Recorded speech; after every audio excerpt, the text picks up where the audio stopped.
Halo, assalamualaikum warahmatullahi wabarakatuh. Saya Muhammad Noval Mutakin dari Universitas Teknologi Digital Bandung.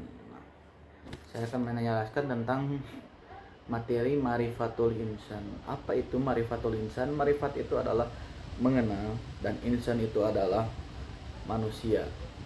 Jadi Marifatul Insan itu suatu proses pengenalan dan memahami proses penciptaan manusia.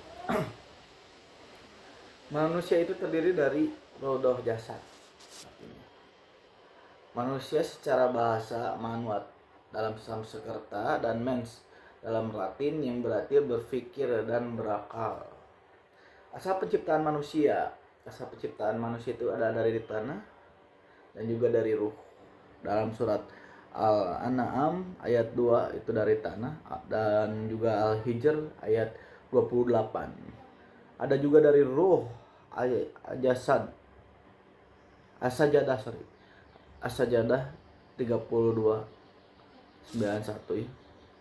Unsur manusia itu terdiri dari qalb, artinya hati. Qalb yang berarti berbolak-balik, yang dapat merasakan haru, bahagia, suka, duka, dan emosi. Ada juga bebas memilih. Bebas memilih itu berdasarkan akal dan hawa nafsu. Ada juga akal, fungsinya untuk berpikir dan memahami ayat Allah. Jasad juga ada, dapat dilihat dan kita raba. Dalam surat At-Taubah, amanah manusia itu menjadi khalifah dan tugas manusia itu beribadah. Ada dalam surat Az-Zariyat ayat 56. Oke, di sini juga saya akan menerangkan mengenai hakikat manusia. Hakikat manusia itu dari wasiat dari Rasul berpegang kepada kitabullah dan sunnahnya.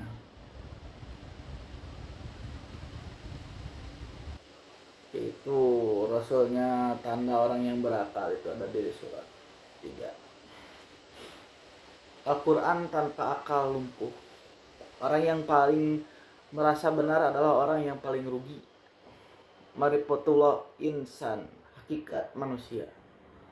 Memahami manusia sebagai makhluk. Ada juga memahami tugas yang dibebankan kepada manusia. Makhluk adalah suatu yang dijadikan dan diciptakan. Sifat makhluk ada fitnah, lemah, bodoh, tapi tetap diberikan amanah. Ada juga fakir. Fitnah adalah sifat asal kesucian, bakat, dan pembawaan. Lemah menghadapi godaan hawa nafsu. Bodoh, manusia diciptakan dalam keadaan jahil atau bodoh. Fakir artinya membutuhkan, berkehendak. Ada juga manusia itu dimuliakan, diciptakan dari benda yang hina, lahir dengan kondisi tidak tahu apa-apa, ya, alias bodoh ya. 3 kemuliaan itu ada diciptakannya ruh. Ada juga diberikan keistimewaan, diberikan kendaraan darat dan laut, diberi rezeki, diberi kelebihan. Ada juga dibebani oleh ibadah dan khalifah. Ada juga sifatnya bebas memilih surga atau neraka, bebas bertanggung jawab. Jika ia beriman ke surga, jika ia fakir ke neraka. Di sini juga ada sifat nafs yang berarti jiwa atau diri. Jiwa bagian yang bukan jasmani.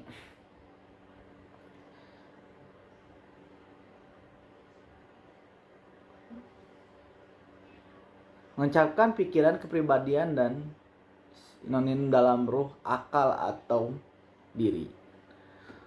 Satu kata artinya banyak sehingga harus dipahami secara penggunaannya. Satu, jiwa sesuatu yang memiliki eksistensi, hakikat terdiri dari tubuh dan roh. Ada juga nyawa yang menyebabkan adanya kehidupan, maka lahir atau mati. Sifat yang memiliki kecenderungan kepada kebaikan, kejahatan. Sifat juga yang berupa perasaan dan indera yang ditinggalkan ketika ia tertidur, tampak dalam surat Al-Quran Az-Zumar ayat 42.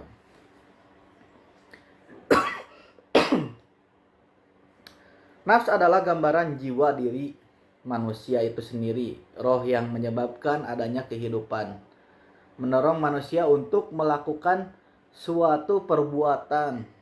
Nafs juga bersifat halus yang dapat merasakan gelisah, cinta, benci, atau sejenisnya. Tingkatan nafs itu yaitu nafsul mutmainah, yaitu jiwa yang tenang. Ada juga nafsul lawamah, jiwa yang tidak tarik menarik bolak-balik gitu ya. Ada juga nafs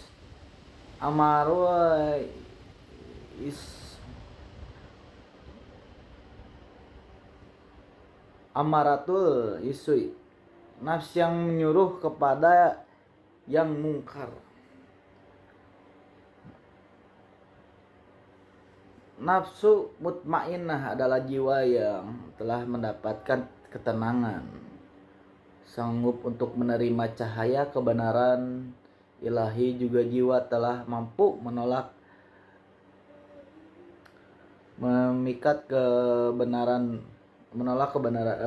kenikmatan dunia ya. Contohnya dermawan, tawakal, ibadah, syukur, ridho, takut kepada Allah. Ada juga nafsu amatu birsui, yaitu jiwa yang memerintah kepada kejelekan yang dikendalikan oleh syahwat, kecenderungan, khayalan, dan keinginan kepada dunia. Jiwa yang dikendalikan oleh al-hawa dan berontak syahwat akan memahami kerugian yang besar, akan dibebankan sesat Allah Ta'ala. Jadi segitu penjelasan dari saya. Terima kasih. Assalamualaikum warahmatullahi wabarakatuh.